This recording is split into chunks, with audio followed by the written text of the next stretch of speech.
Sa mga batang naaktuhan ng CCTV sa isang barangay sa Tondo, Maynila, hindi naglalaro kundi gulo at riot ang dala sa kalsada. Kaya mga motorista umiiwas dahil maliban sa bato, may mga bote rin ang inihahagis. Sino mga batang ito? Yan po ang ating inimbestigahan.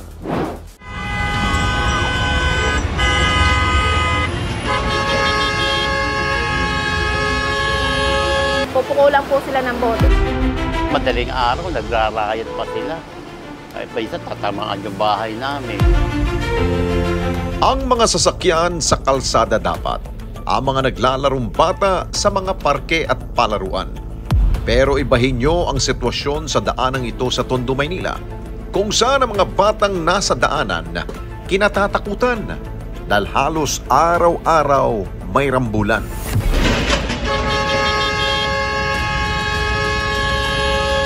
Ang nasabing video kuha mula sa kapaan ng Mel Lopez Boulevard sa Road 10. Makikita ang ilang bata na sa gitna mismo ng kalsada, nagtatakbuhan, nanggugulo at nagbabatuhan. Walang pakialam kahit pa may mga truck na bumubusina na sa kanila. Agad naming tinukoy ang barangay na nakasasakop sa naturang lugar. Ang lugar kung saan palaging nagaganap ang kaguluhan. Ilang di pa lamang ang layo sa Barangay 105. Sa unang pagpunta ng responde team sa nasabing barangay, wala ang pakay namin na si Kapitana. Walang anumang number na ibinigay sa aming team. Tanging sinabihan kaming kontakin lamang ang ilang mga pangalan sa messenger. Pero nang aming i-message, wala namang reply. Sinubukan bumalik ng responde team kinabukasan. Ilang oras din na naghintay ang team bago tuluyang nakapanayam ang Kapitana. Paliwanag niya, madalas ang isinasagawa nilang rescue operation sa mga batang nagkakagulo malapit sa kanilang barangay. Ginagawa naman namin po, ang mga tanod ko, dinideploy ko sila. Sabi ko, pumunta kayo doon, puntahan yung mga bata doon kasi marami madidisgrasya ang mga dumadaan sa sasakyan kasi road, national road. Meron siguro mga na-encounter ko, yung isa 15, yung isa 13, yung isa mga 8 years old. Marami sila, minsan nga man, di ba? Galing na botas, minsan galing na yung mga kabataan na magkatagpo sila. Hindi ko alam kung anong trip nila doon. Wala naman silang pinag-aawayan. Madalas din nilang ipatawag ang mga magulang na mga batang napapaaway. Napagsasabihan ng mga ito, nangangakong babantayan ang mga anak. Pero matapos ang ilang araw, walang oras na pinipili ang rambulan. Kinausap ko yung mga magulang, sagot ng mga nanay. Lumabas na yung anak ko. Sabi ko, kung yung kayo mismong nanay, dapat bago kayo matulog, tingnan yung anak niyo. Kung kahit natanghali, hanapin yung anak niyo kasi hindi man siya kasama doon. Pag nandun sa riot, kasama na. Huwag yung kakatwiran sa akin, hindi kasama yung anak ko, inutusan ko lang. Nandun crime, kung may nangyaring gulo. Nandun ka, nakita mo, kasama ka rin. Ayon pa kay Kapitana, ang tangi nilang nagagawa, magbigay ng ilang mga panandaliang intervention sa mga kabataang ito. Sunday, every Friday, meron kaming isang pastor na lahat ng kabataan doon uma-attend. Di ba may pulis kami doon sa PCP. Sana kami na barangay na maglagay kami ng isang outpost doon para yung mga, naglagay na nga ako para masugpo yung mga kabataan. Maputol at wag na nating antay na may mangyari. Hindi maganda yung nangyayari sa highway. Pinipilit ko ma'am, pero yan yung ma'am, siguro kung nagawa ko mga ilang buwan na ganito, lalo kung dadagdagan kasi hindi ko gusto yung nangyayari. Kasi barangay ko yun. Kung walang ibang gagawin sila Kapitana at hindi magtutulungan ang bawat barangay sa area ng Road 10, mabubuhay sa takot ang ilang residente sa lugar na lubhang apektado ng mga riot. Isa na rito sina Fernando at Pinky.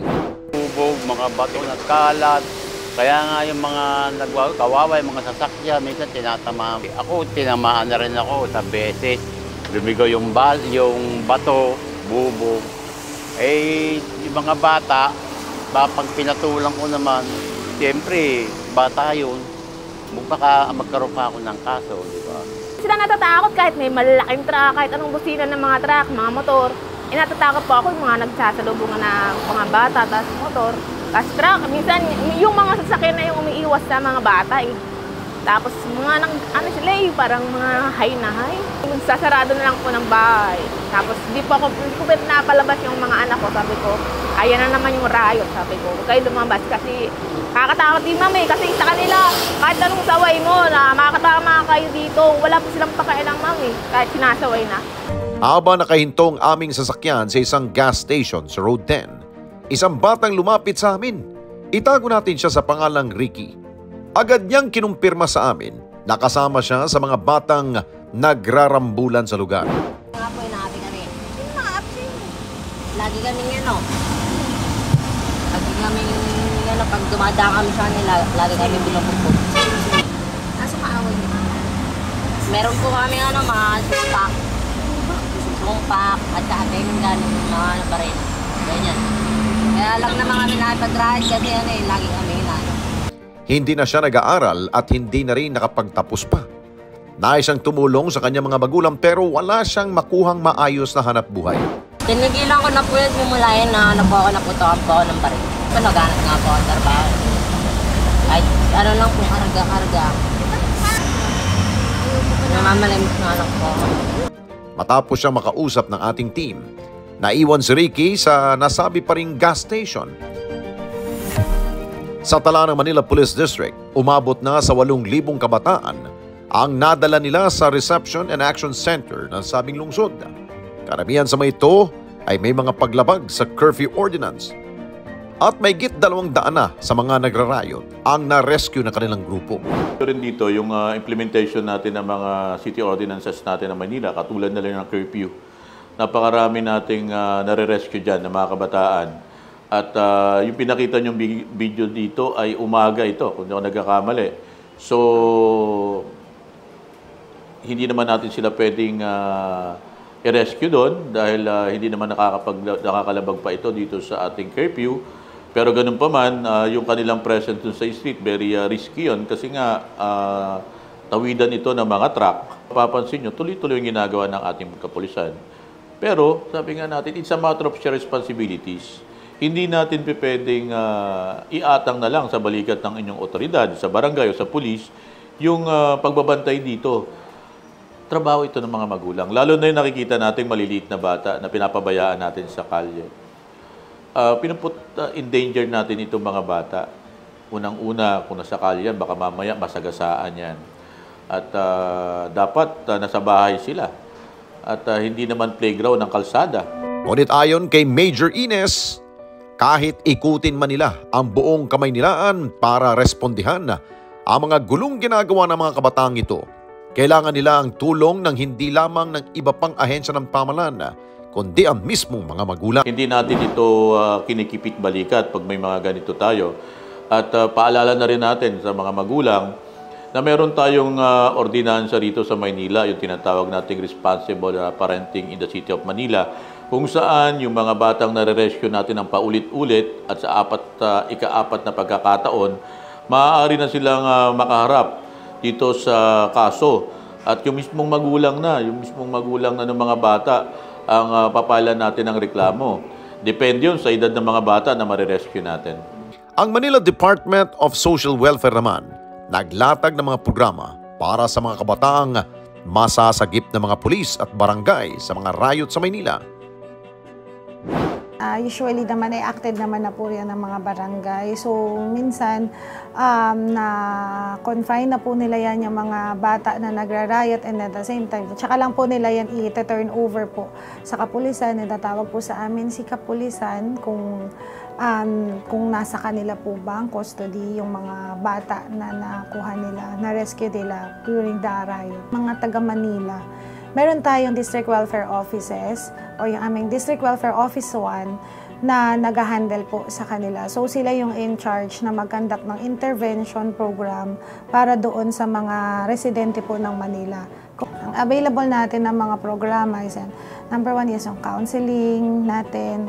Meron din tayong educational assistance kung yung bata ay kailangan ng assistance sa pag-aaral. Meron din tayong capital assistance kung yung family, baka si nanay kasi wala sa bahay, kaya kailangan maghanap buhay. Kung kaya naman tulungan natin na magtinda na lang para mabantayan, matutukan yung kanilang mga anak.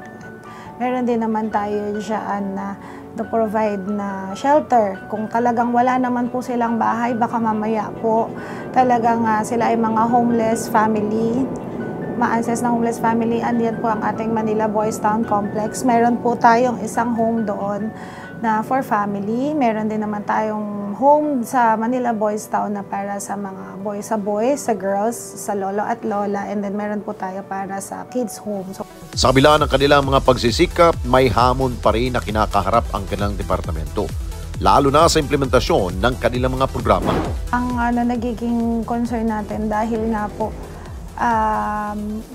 dahil maliit po ang maliit po yung area pero ang laki ng population natin. Yung child-friendly space, yung na ginagamit ng mga bata, nagiging ito yung kalsada, yung R10. Then yung dahil nga po rin ang mga barkadahan, so yun, yung dagdag na population din talaga, yun ang medyo nagiging natin. Factors talaga. Lang po, sa totoo lang din naman, si social welfare, hindi rin naman po niya kakayanin. Pinakamalaki pong tulong sa amin kung malakas po ang puwersa ng barangayan. Dahil sila po yung unang nakakaresponde sa ground. Sila po yung unang nakakakita kung ano po yung nangyayari doon. Kung meron kaya po mga tanod tayo dyan, ang SK, ang mga barangay officials. So, nakikita nila na yung mga bata pa lang sila na, kaya nga po may curfew. Hindi pa rin po natin inaalis yung ating oplan, yung lalong pinaigting po ni Mayora po yan, yung ating oplan, kalinga ng ina ng Maynila. So, oplan sa GIP, para po sa gipin ng lahat ng mga vulnerable sa kalsada, na mga bata, matanda, pamilya. So, nandito rin po ang social welfare para mabigyan po sila ng dapat po na tulong. Huwag nating hayaang maligaw ng landas ang ating mga anak. Responsibilidad ng bawat magulang na matiyak na mapapabuti ang kanilang kalagayan at huwag lamang iasa sa ating otoridad. Ang mga batang nasasangkot sa rambulan, respondihan agad bago pa man sila mapahamak o mahuli ang lahat. Mga karesponde natin dito sa Net25, umabot na po ng 1 million subscribers ang ating YouTube channel. Kaya naman, masaya kami na ibahagi sa inyo na natanggap na natin ang YouTube Gold Play button. Dahil po yan sa walang sawa ninyong pagtangkilik sa mga programa ng Net25, lalong-lalo na po sa Responde Mata ng Mamamayan. Kaya naman, congratulations po sa ating lahat. Keep on sharing, mga karesponde. Gawin nating viral ang bawat content natin ng pagtulong at pagresponde sa higit na nangangailangan. Maraming salamat po sa inyong lahat. Mga kababayan, salamat po sa inyong pong pagsubaybay sa Responde Mata ng Mamamayan. Para mapanood pa ang iba pa naming pagresponde sa ating mga kababayan, i-click lamang ang subscribe button at i-follow lamang ang Net25 social media pages at Net25 TV.